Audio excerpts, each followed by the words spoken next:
Okay students, previous class की बात करें अगर तो प्रीवियस क्लास में अपन ने कुछ क्वेश्चंस देखे थे ई नोट सेल पे, है ना।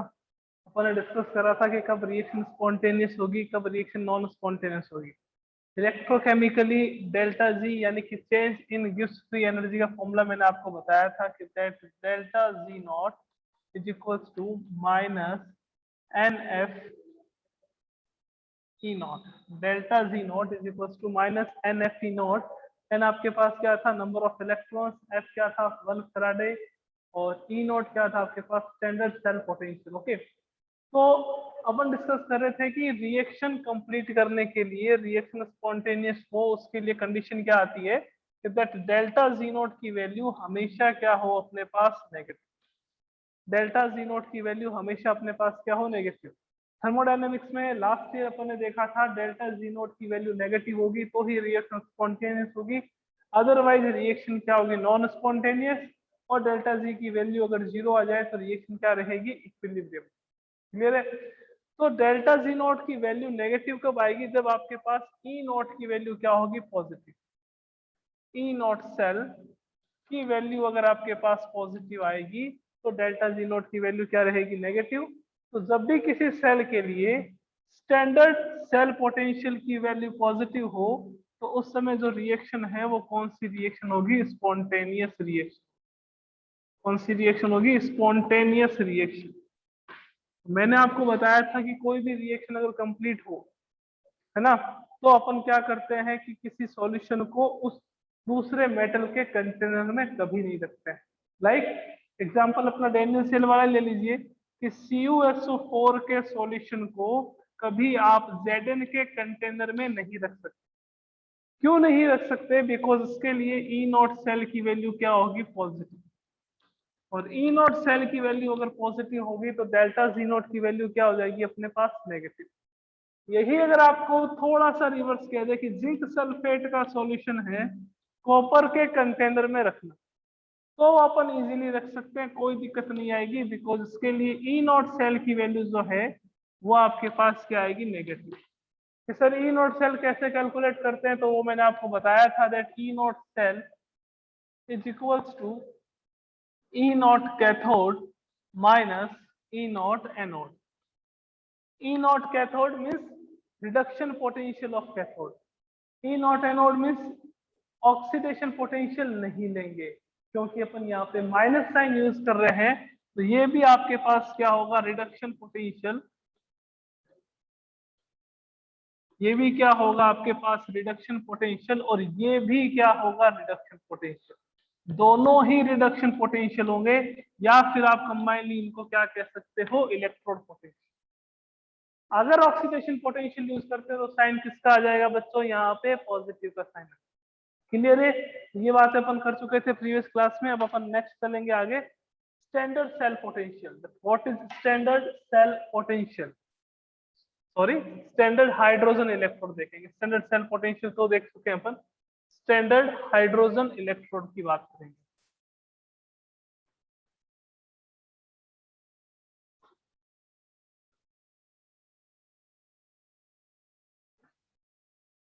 Standard hydrogen electrode,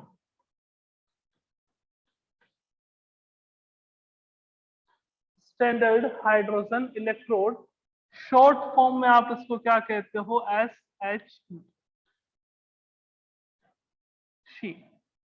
standard hydrogen electrode, SHE। Generally अगर अपन में बात करूं थोड़ी सी, तो ये ध्यान रखना दैट ई नॉट जो है 2H प्लस से H2 का क्या होता है, जी।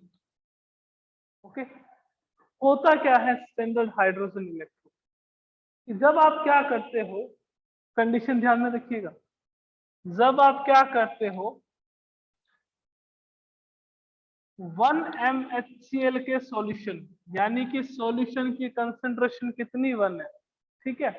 1 MHCl सॉल्यूशन में 298 केल्विन टेम्परेचर पर, 298 केल्विन टेम्परेचर पर 1 MHCl के सॉल्यूशन में 298 केल्विन टेम्परेचर पर और 1 बार प्रेशर पर। एंड 1 बार प्रेशर पे जब आप हाइड्रोजन गैस पास आउट करते हो इस सॉल्यूशन में, तो उस इलेक्ट्रोड को अपन क्या कहते हैं? Standard hydrogen electrode. क्या कहेंगे उस इलेक्ट्रोड को?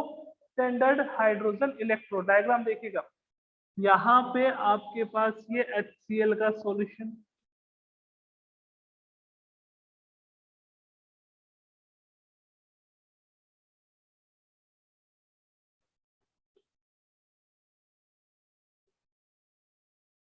कई टाइप के क्वेश्चंस बन जाते हैं, यहां तक आते हैं तब तक, है ना।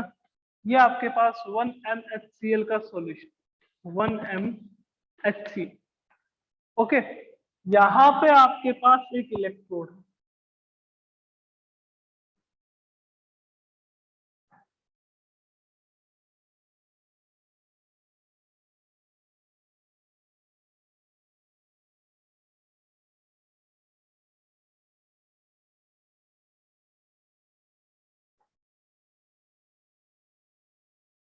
ये आपके पास एक इलेक्ट्रोड,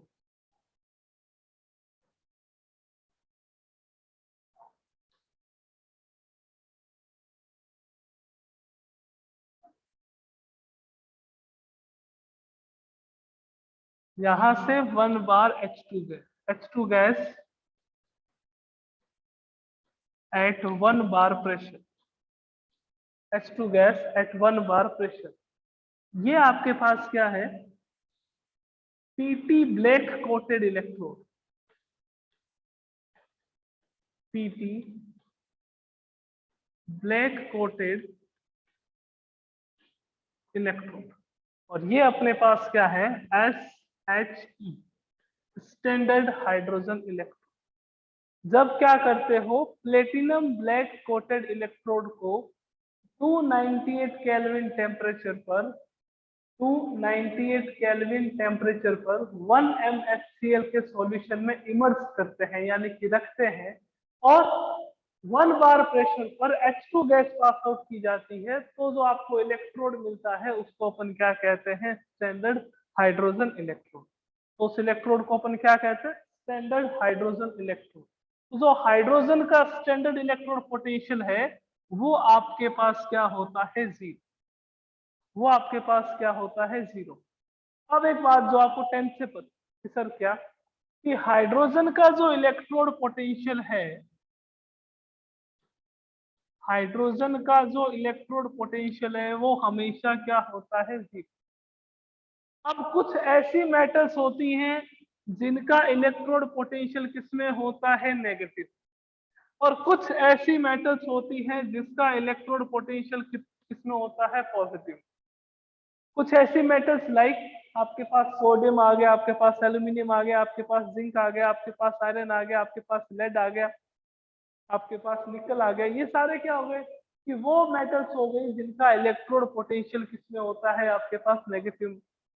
कुछ ऐसे एलिमेंट्स होते हैं जिसका इलेक्ट्रोड पोटेंशियल किसमें होता है? पॉजिटिव में। फॉर एग्जांपल आपके पास कॉपर आ गया, Ag आ गया, Au आ गया, Hg आ गया, इनका इलेक्ट्रोड पोटेंशियल किसमें होता है? आपके पास पॉजिटिव। तो वो एलिमेंट्स या वो मेटल्स जिसका इलेक्ट्रोड पोटेंशियल नेगेटिव में होता है, तो उसके लिए एक स्पेशल लाइन है कि can displace H2 gas from any acid,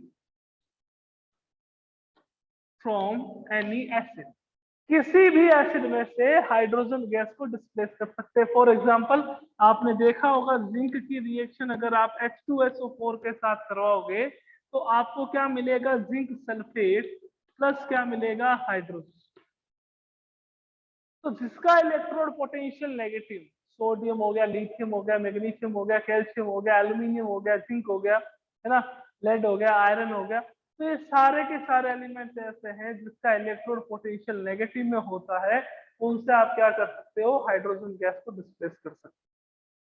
जिसका इलेक्ट्रोड पोटेंशियल पॉजिटिव में हो, जो एलिमेंट या वो एलिमेंट जिनका इलेक्ट्रोड पोटेंशियल किसमें हो बच्चों? पॉजिटिव, जिसका इलेक्ट्रोड पोटेंशियल पॉजिटिव में हो, can not displace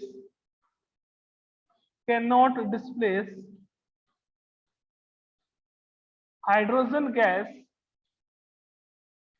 H2 gas from any dilute acid, dilute लिख देते हैं यहाँ पे, फॉर एनी डाइल्यूट एसिड, यहाँ पे भी बात कर लेते हैं डाइल्यूट एसिड कि किसी भी डाइल्यूट एसिड में से हाइड्रोजन गैस को डिस्प्लेस नहीं कर सकते। ठीक है सर, एग्जांपल बता दो कि जैसे आपने कॉपर की रिएक्शन 2HCl के साथ करवा दी तो क्या होगा, नो रिएक्शन, हाइड्रोजन गैस नहीं देगा। डाइल्यूट के साथ बात कर रहा हूँ कि कॉपर की रिएक्शन डाइल्यूट H2SO4 के साथ डाइल्यूट HCl के साथ करवा दी तो कोई रिएक्शन नहीं होगी, H2 गैस आपको नहीं मिलेगा। बट इस केस में हाइड्रोजन गैस क्या होती है, इवॉल्व। तो क्वेश्चन आ जाता है कई बार कि कौन सी रिएक्शन कंप्लीट होगी या कौन सी रिएक्शन कंप्लीट नहीं होगी। तो अपने को देखना है कि भैया जिसका इलेक्ट्रोड पोटेंशियल नेगेटिव में है वो एसिड में से हाइड्रोजन को डिस्प्लेस कर सकते हैं, जिसका इलेक्ट्रोड पोटेंशियल पॉजिटिव में है वो एसिड में से हाइड्रोजन को डिस्प्लेस नहीं करेंगे। ओके, अब देखिएगा एक और यहाँ पे बात बताते हैं आपको कि अपन ने क्या करा, यहाँ थोड़ा सा डायग्राम कंप्लीट कर, अपन ने यहाँ पे क्या करा कि प्लेटिनम ब्लैक कोटेड को इमर्स करा किसमें, डाइल्यूट HCl के सॉल्यूशन।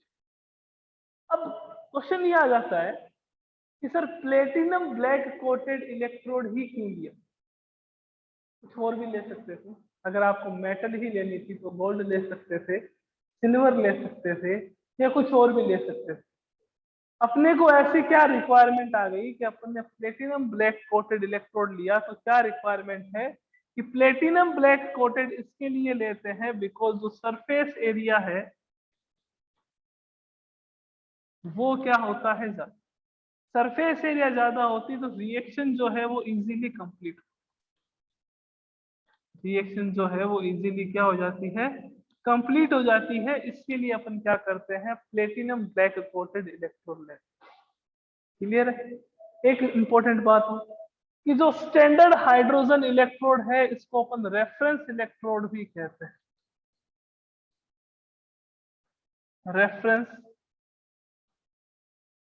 इलेक्ट्रोड, रेफरेंस इलेक्ट्रोड भी कहते हैं कि सर ऐसा क्यों, इसको रेफरेंस इलेक्ट्रोड क्यों कहते हैं, क्या रीजन। तो सबसे पहले आपको क्लियर हो चुका है शायद कि स्टैंडर्ड हाइड्रोजन इलेक्ट्रोड क्या होता है, what is standard hydrogen electrode. कि जब आप क्या करते हो, प्लेटिनम ब्लैक कोटेड इलेक्ट्रोड को 1 MHCl के सॉल्यूशन में 298 केल्विन टेम्परेचर पे इमर्ज करते हो और साथ में 1 बार प्रेशर पर H2 गैस पास आउट करते हो, तो उस इलेक्ट्रोड को अपन क्या कहते हैं, standard hydrogen electrode. Okay, standard hydrogen electrode जो होता है उसका इलेक्ट्रोड पोटेंशियल कितना होता है, 0 होता है।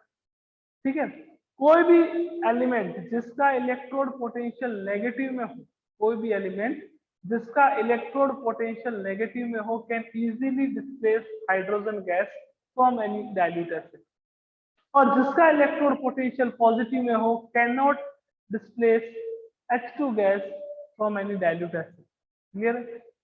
अब अपनी बात आई कि सर SHE को यानी कि स्टैंडर्ड हाइड्रोजन इलेक्ट्रोड को अपन रेफरेंस इलेक्ट्रोड क्यों कहते हैं, क्या रीजन है देखिएगा। बिकॉज इसका अपन यूज करते हैं to determine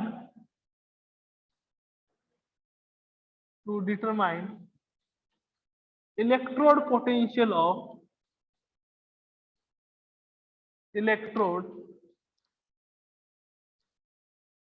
potential of any single electrode, any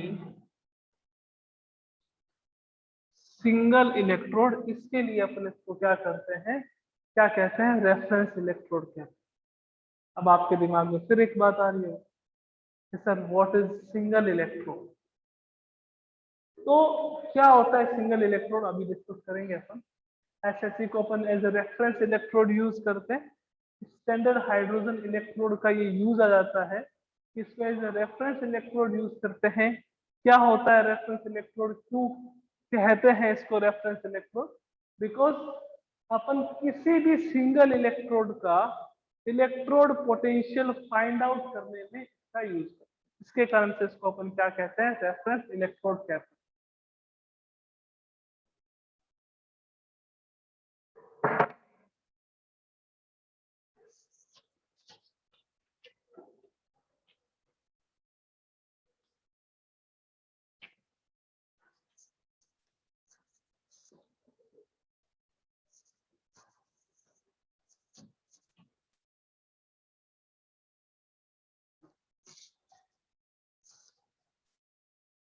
देखिए क्यों करते हैं ये, क्या कारण है अभी बता रहे।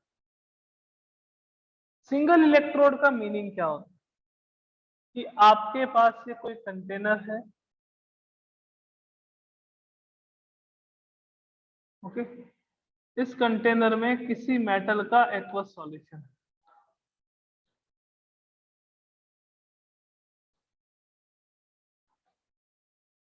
कंटेनर है, कंटेनर में किसी मेटल का एक्वस सॉल्यूशन है, लाइक आप MCl लिख लो या MsO4 लिख लो, और ये आपके पास कोई मेटल की रोड,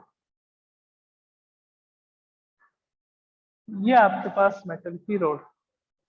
मैंने आपको बताया था कुछ दिन पहले कि अगर आप क्या करते हो, किसी भी मेटल के सॉल्यूशन में अगर मेटल को प्लेस करते हो तो मेटल आयन और मेटल के बीच में पोटेंशियल डिफरेंस अराइज होता है।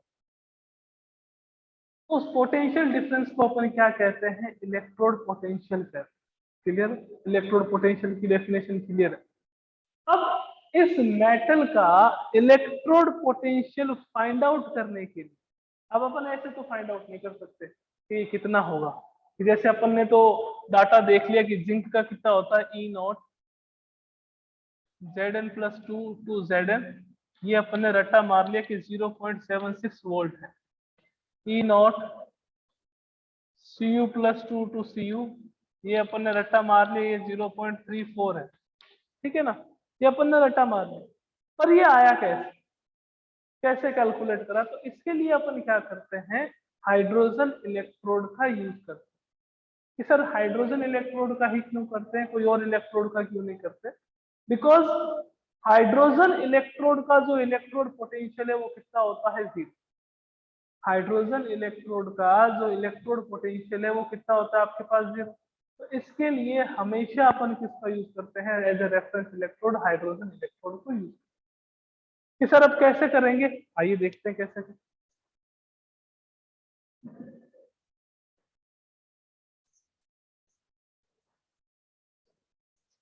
देखिए कैसे करें, आपको ये देखना है कि आप किस मेटल का इलेक्ट्रोड पोटेंशियल कैलकुलेट करते हैं, किस मेटल का कैलकुलेट, ओके। ये सब कैसे देखेंगे कि आपके पास मान लीजिए कि जो मेटल है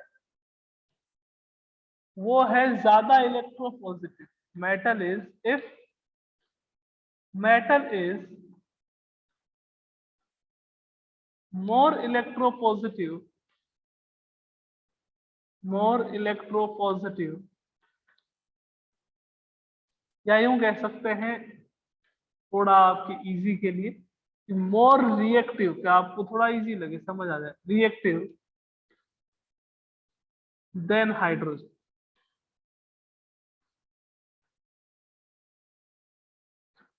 कि जो आपके पास मेटल है वो हाइड्रोजन से ज्यादा रिएक्टिव है, या यूं कह दें कि जो आपके पास मेटल है वो हाइड्रोजन से ज्यादा इलेक्ट्रोपॉजिटिव है।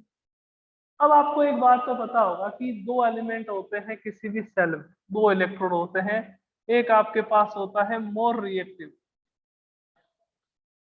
और एक आपके पास क्या होता है, लेस रिएक्टिव। या इसको अपन यूं लिख सकते हैं, मोर इलेक्ट्रोपॉजिटिव, मोर इलेक्ट्रोपॉजिटिव और लेस इलेक्ट्रोपॉजिटिव। तो ये बात हमेशा ध्यान रखिएगा कि जो ज्यादा इलेक्ट्रोपॉजिटिव होता है उसको अपन एज ए एनोड लेते हैं, जो ज्यादा इलेक्ट्रोपॉजिटिव होता है उसको हमेशा क्या करेंगे, एज ए एनोड, और जो कम इलेक्ट्रोपॉजिटिव होता है उसको हमेशा क्या लेते हैं, कैथोड। क्यों? क्योंकि ज्यादा इलेक्ट्रोपॉजिटिव है उसका हमेशा क्या होगा, ऑक्सीडेशन, क्या होगा, ऑक्सीडेशन। और ऑक्सीडेशन कौन से इलेक्ट्रोड पे कंप्लीट होता है, एनोड। जो कम इलेक्ट्रोपॉजिटिव है उसका हमेशा क्या होगा, रिडक्शन, क्या होगा, रिडक्शन। और रिडक्शन हमेशा कहाँ होता है, कैथोड। तो ऑक्सीडेशन किसका होगा, मोर इलेक्ट्रोपॉजिटिव, रिडक्शन किसका होगा, लेस इलेक्ट्रोपॉजिटिव का। आपको क्या करना पड़ेगा, एक सेल बनाना पड़ेगा, सेल अगर आप बनाओगे तो सेल बनाने के बाद ही आप क्या कर पाओगे, मेटल का इलेक्ट्रोड पोटेंशियल कैलकुलेट कर पाओगे। अब आपको ये तो पता होना चाहिए ना कि जो आप इलेक्ट्रोड ले रहे हो या जो आप मेटल ले रहे हो वो एनोड पे आएगी या कैथोड पे आएगी, एनोड पे आएगी या कैथोड पे आएगी। अगर मेटल जो है वो ज्यादा इलेक्ट्रोपॉजिटिव है हाइड्रोजन से, तो इस मेटल का तो क्या बनेगा एनोड और हाइड्रोजन का क्या बनेगा कैथोड। तो डायग्राम अपने पास क्या आ जाएगा, ये वाला। ये आपके पास कंटेनर, कंटेनर में मेटल का सॉल्यूशन लाइक जिंक सल्फेट का सॉल्यूशन है।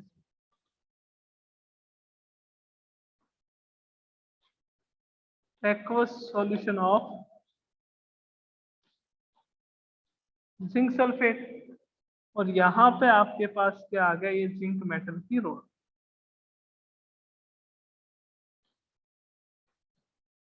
ये आ गया जिंक मेटल। दूसरा आपके पास क्या है, स्टैंडर्ड हाइड्रोजन इलेक्ट्रोड।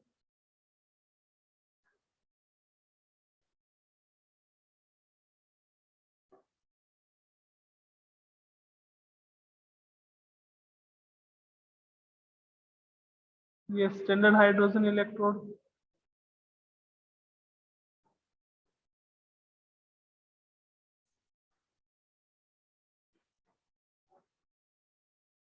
और ये इसका HCl का एक्वस सॉल्यूशन।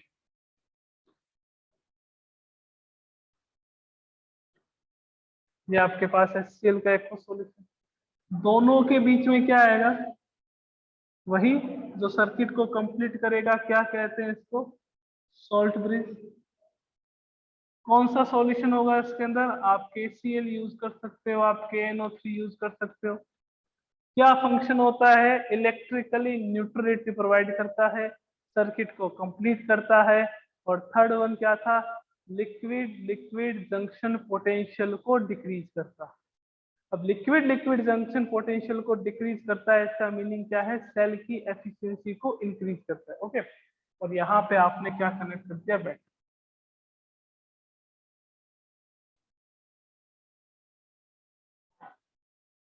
ये आपके पास सेल बनी, वो बाकी सारी चीजें सेम। ये नेगेटिव टर्मिनल है, ये पॉजिटिव टर्मिनल है। इलेक्ट्रॉन्स का जो फ्लो है वो यहाँ से यहाँ होगा, करंट का फ्लो जो है वो यहाँ से यहाँ होगा। ये अपने पास सॉल्ट ब्रिज है, ये जिंक सल्फेट का सॉल्यूशन है, ये HCl का सॉल्यूशन है, सॉल्यूशन ऑफ 1 मोलर HCl, है ना। ये आपके पास PP ब्लैक कोटेड इलेक्ट्रोड। अब अपने को पता है कि जिंक जो है वो हाइड्रोजन से ज्यादा इलेक्ट्रोपॉजिटिव है, तो जिंक को अपन क्या करेंगे, इस कंटेनर में यानी कि एनोड के साइड में रखेंगे। ये आपके पास एनोड, और इसको हमेशा कौन सी साइड रखेंगे, ये आपके पास कैथोड। अब सिंपल सा फॉर्मूला अप्लाई करना है, कौन सा फॉर्मूला अप्लाई करना है, E naught cell. E naught cell is equals to E naught cathode minus E naught anode. अब ई नॉट कैथोड, कैथोड पे कौन है, कैथोड का हाइड्रोजन है। हाइड्रोजन का इलेक्ट्रोड पोटेंशियल कितना होता है कि सर 0 होता है। तो जो ई नॉट सेल आपको मिलेगा वो किसके इक्वल होगा, माइनस ई नॉट एनोड। तो अपन क्या कर सकते हैं, ऐसे इलेक्ट्रोड पोटेंशियल किसी भी मेटल का कैलकुलेट कर सकते हैं कि इलेक्ट्रोड पोटेंशियल क्या हो। तो हाइड्रोजन इलेक्ट्रोड को अपन as a reference electrode use करते हैं। रेफरेंस इलेक्ट्रोड का मीनिंग क्या हो गया, to determine the electrode potential of single metal electrode. किसी भी सिंगल मेटल इलेक्ट्रोड का इलेक्ट्रोड पोटेंशियल फाइंड आउट करने में अपन हाइड्रोजन इलेक्ट्रोड का यूज करते हैं, स्टैंडर्ड हाइड्रोजन इलेक्ट्रोड का। बट उसके लिए कुछ बातें अपने को पता होनी चाहिए कि दैट कौन सी मेटल ज्यादा इलेक्ट्रोपॉजिटिव है, कौन सी लेस इलेक्ट्रोपॉजिटिव। हाइड्रोजन जो है वो लेस इलेक्ट्रोपॉजिटिव देन मेटल है या मोर इलेक्ट्रोपॉजिटिव देन मेटल। अगर हाइड्रोजन लेस इलेक्ट्रोपॉजिटिव है तो हाइड्रोजन कैथोड पे आएगा, हाइड्रोजन मोर इलेक्ट्रोपॉजिटिव है तो हाइड्रोजन कहाँ आएगा, एनोड। जिंक के लिए ये डायग्राम आ गया आपके पास। कॉपर के लिए क्या आएगा कि कॉपर में ये तो आपके पास क्या होगा, ये इधर आ जाएगा, शिफ्ट हो जाएगा, बिकॉज कॉपर हाइड्रोजन से कम रिएक्टिव होता है। तो कॉपर जो है वो एज ए कैथोड यूज होगा, और हाइड्रोजन इलेक्ट्रोड जो है वो एज ए एनोड। तो कल अपन नेक्स्ट क्लास में अपन डिस्कस करेंगे किसके बारे में, कि कैसे लेस रिएक्टिव एलिमेंट के लिए अपन इलेक्ट्रोड पोटेंशियल फाइंड आउट करते हैं, और उसके बाद अपन देखेंगे इलेक्ट्रोकेमिकल सीरीज। एक अच्छी सी ट्रिक बताऊंगा, उससे इलेक्ट्रोकेमिकल सीरीज अपने को आराम से रन हो जाएगी।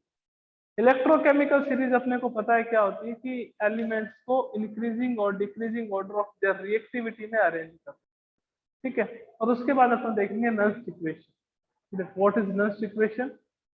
सेल का सेल पोटेंशियल फाइंड आउट करने के लिए यूज करते हैं, और उस पर बेस कुछ नहीं मिलते। ओके बच्चों, मिलते हैं नेक्स्ट क्लास में। Thank you so much.